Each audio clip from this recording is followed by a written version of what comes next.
Timmy, how are you? Doing good. How y'all doing? Doing great. Congratulations on your first start at UCF and your first win as starter. Can you kind of reflect on everything that kind of led up to this moment? I know you transferred to UCF last year. You had to sit out. You went through the scout team, and you know as a backup, at any moment you could be asked to play, and it happened this past week. Just kind of what was your mindset going into your start tonight? It's definitely been a long journey. A lot of hard work, a lot of dedication that I put into this point. But going into this game, I just had to just execute the plays really, and just the whole time I was just staying ready, just waiting on my time. Prayed every night really that I get my time, and I showed up tonight, so it was pretty good. Timmy, first snap, what was going through your mind? Butterflies, things like that. I mean, it's been over almost 2 years since you really started, so what was going through your mind kind of that first couple snaps? I did have a little bit of butterflies, but as the game started slowing down, I started getting more comfortable, started getting back to my rhythm, myself, who I am and what I do best really. So yeah, it was pretty good. Started feeling comfortable. Timmy, there were a couple moments in the game where it was kind of a disaster for a minute, but then you made something happen, especially that fumble that you turned into a big game there on the outside. Yeah. What kind of goes through your mind, especially that's my first start, this happens, and then suddenly just makes something happen? Take us through that moment, what you were thinking. I just go back when stuff like that happens. I just really just go back to playing backyard football.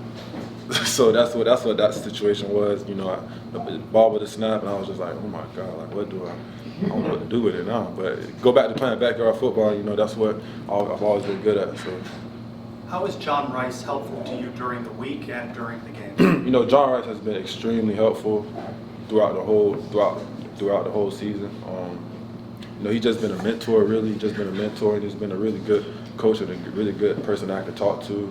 And he's just really been great. I really look up to him a lot. He does a lot of things good. And I just really just try to be like him. Really, just try to.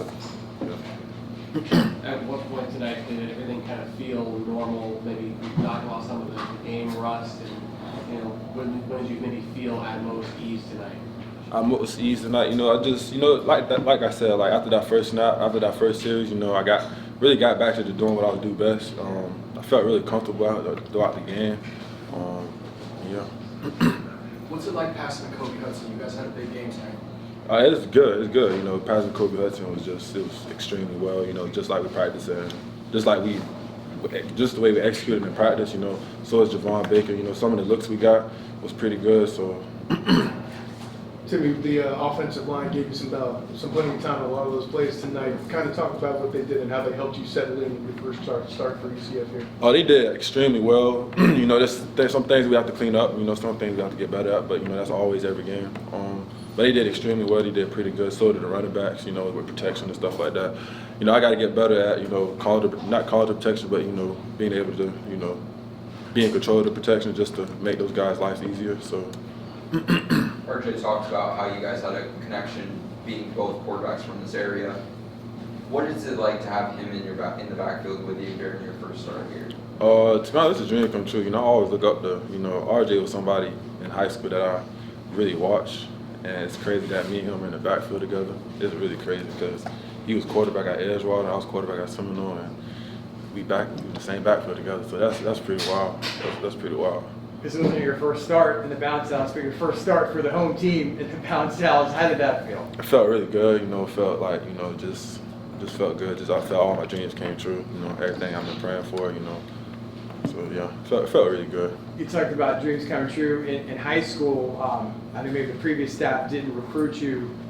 Did you think about going through high school that you would maybe end up at UCF, like you'd be the quarterback here? What was kind of your thought process? Did you come to games in high school? Or? I was just really going through the journey, through that recruitment process. I didn't really look at it as a bad thing or a good thing. I just let God handle everything. So. Timmy, can you talk a little bit about what you're looking forward to going into conference play as a starter of a Power 5 team, and what does that feel like for you? I'm looking to go undefeated. That's what my main goal is: go undefeated, and just keep taking care of this team. For JR really. But that's my main goal really: just keep the team, keep the train rolling, keep fighting, keep executing the plays, and just go undefeated. How much family and friends do you have here for this particular game? I have a lot of family and friends. What was kind of the layout? How many people do you know that came by? I can't even name them. I really can't even name how many, but I know I had a lot. People, I also had a lot of people watching. I know my little brother was watching, so that was good. On that note, I saw that you had a hug with your family as you were walking into the locker room. What does that mean happen here today? It's a blessing. It's a blessing that they're still here. They still support me and my family, my brother. It's just my sister. It's just a blessing that I just have them by my side and they're just close to home. You kind of put into words what next week's going to mean. I mean, that's a big moment next week, inaugural Big 12 game and going on the road to the defending Big 12 champion, Kansas State. How important is next week going to be? Oh, it's important, but every game's important. It's just not Kansas State. It's going to be the next game: Baylor, Texas Tech, Kansas. It's going to be the rest of the conference play games. All those games are important. We can't lose those games. We lose those games. It's going to be. I wouldn't say bad, but we don't want to lose those games. We want to reach where we want to reach. We want to reach to the national college football. We want to reach to the college football playoffs. That's our goal, and to make it to the Big 12 championship. So if we want to do that, we can't losing games. We just can't have it. We can't lose games. Timmy, what has Darren done for your game? I mean, Darren's talked about all the quarterbacks, how try to get them to evolve a little bit and be a better quarterback. What has Darren been for you when it comes to your game, and how have you improved under him? He's been a really great coach. I started listening to him. That's all I really had to do from the start was just start listening to him and get out of my own head. But he has improved my game a lot. He's made me to a far more better passer than I was before. He just made me just a better passer, really. I'm good athletic-wise. I can make the plays on the run and do that, this and the third. But just being a passer, just being able to sit back there and just throw the ball within the pocket, I just feel like he's done a great job with just keeping me comfortable. So we back here. First 300-yard passing game, if I'm not mistaken. I mean, how did it feel? It felt good. It felt good. 321. That's 321 is the area code here, so that felt really good. Last question here. It was a sellout in the Bounce House tonight. What did you think of the crowd throughout the game? The crowd was unbelievable. I love the crowd. I love our fans. Our fans are amazing. Just love the environment. Good stuff. Thanks so much. Thank you. All right, that's all for tonight. Thanks so much, everyone.